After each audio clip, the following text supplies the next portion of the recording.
Hay estudiantes que la escuela recuerda por sus buenas notas y hay otros que la escuela recuerda por dar problemas. Pero, ¿qué pasa cuando ese estudiante problemático en realidad solo estaba pensando distinto?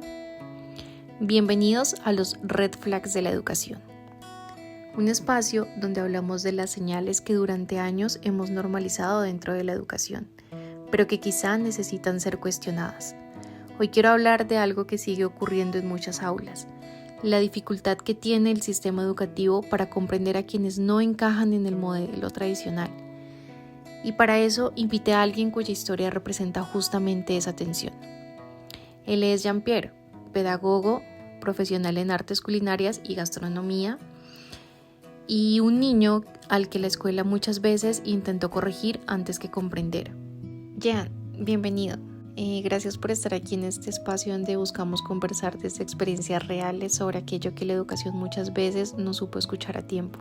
Más que señalar errores, queremos entender qué nos dicen esas historias sobre la forma en que aprendemos, enseñamos y acompañamos a otros dentro del aula. Hola Dani, muchas gracias por invitarme a este espacio y permitirme contar todo lo que no me gustó sobre mi educación. No, gracias a ti por estar aquí. Bueno, vamos por el primer red flag. Jan, ¿recuerdas cuándo empezaste a sentir que la escuela no lograba entenderte? Pues cuando estuve en preescolar yo era zurdo, pero en la escuela eso parecía un problema. Mi profesora me obligaba a escribir con la mano derecha porque decía que así debía hacerse. Aunque era un niño, recuerdo sentir que algo en mí estaba mal. Ahora que soy adulto y soy docente, me doy cuenta que el verdadero problema no radicaba en que yo fuese zurdo, sino en el sistema educativo en el que estaba. En el futuro, eso también me ocasionó varios inconvenientes. Yo tengo un trastorno de déficit de atención y eso fue acarreado por esa corrección equivocada que se me dio. Qué importante lo que acabas de mencionar, porque muchas veces la escuela no escucha la diferencia, sino que intenta corregirla. Y esa corrección trae consigo grandes consecuencias que la escuela no tiene en cuenta. Y también hubo momentos donde cuestionabas cosas dentro del aula, por ejemplo el tema de la religión. Cuéntanos acerca de eso. Sí, pues yo nunca entendí por qué debían imponerme una manera de creer o en qué debía creer. Recuerdo que hacía preguntas, discutía, intentaba defender mis ideas. Siempre traté de tener una posición más crítica respecto a lo que debemos creer. Pero muchas veces eso se veía como rebeldía o irrespeto. Lo terrible es que en el futuro esa imposición autoritaria que se dio solo me generó conflictos y me llevó a odiar el tema de la religión. Como si pensar distinto fuera una falta de disciplina. Exactamente. Y pasaba también con otras cosas.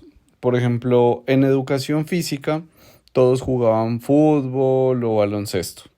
Pero a mí siempre me gustaron los deportes extremos. Yo amaba el skate.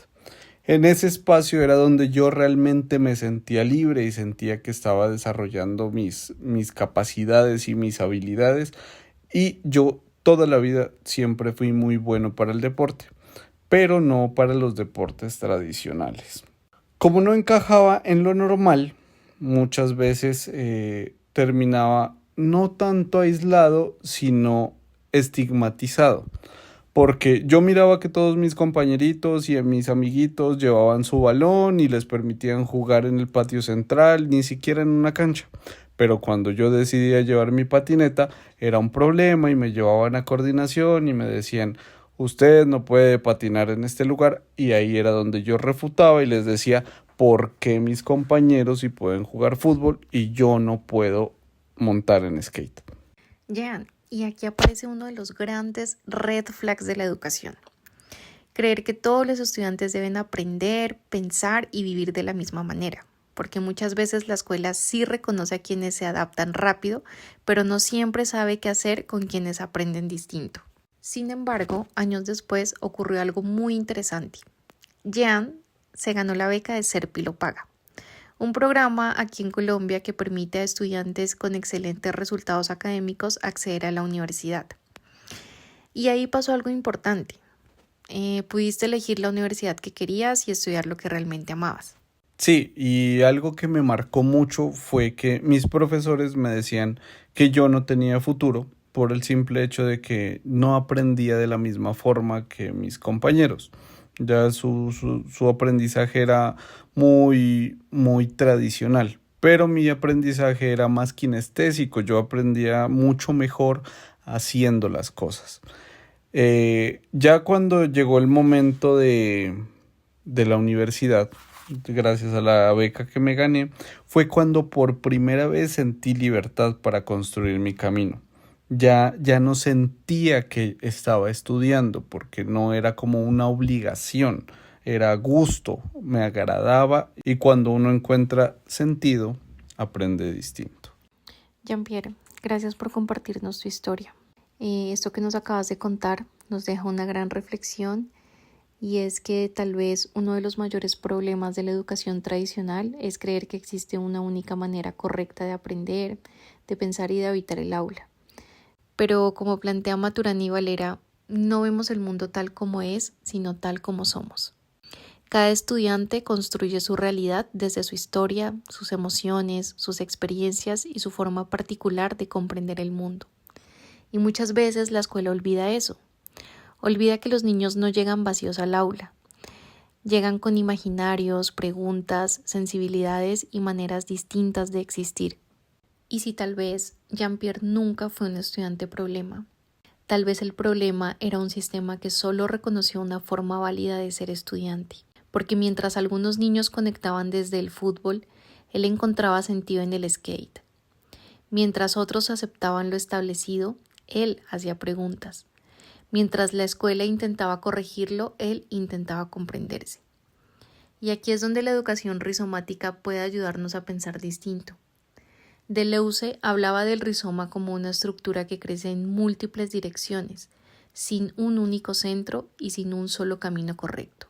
Quizá el aula debería parecerse más a eso, un espacio donde existan múltiples formas de aprender, de sentir, de participar y de construir conocimiento, donde la diferencia no sea corregida sino escuchada, donde los estudiantes no tengan que adaptarse completamente al sistema para ser reconocidos. Porque cuando damos espacios genuinos de participación, los imaginarios individuales se encuentran y pueden construir mundos nuevos. Jean-Pierre, muchas gracias por contarnos tu historia, por contarnos estos red flags de la educación que tenemos que tener en cuenta para que como docentes no cometamos los mismos errores. No, muchas gracias a ti, Dani, por invitarme y es muy bueno para mí poder dejar esta pequeña semillita para empezar a generar un cambio y que nuestros niños no vivan esas cosas malas que yo viví. Gracias por escucharnos, nos vemos en un próximo capítulo.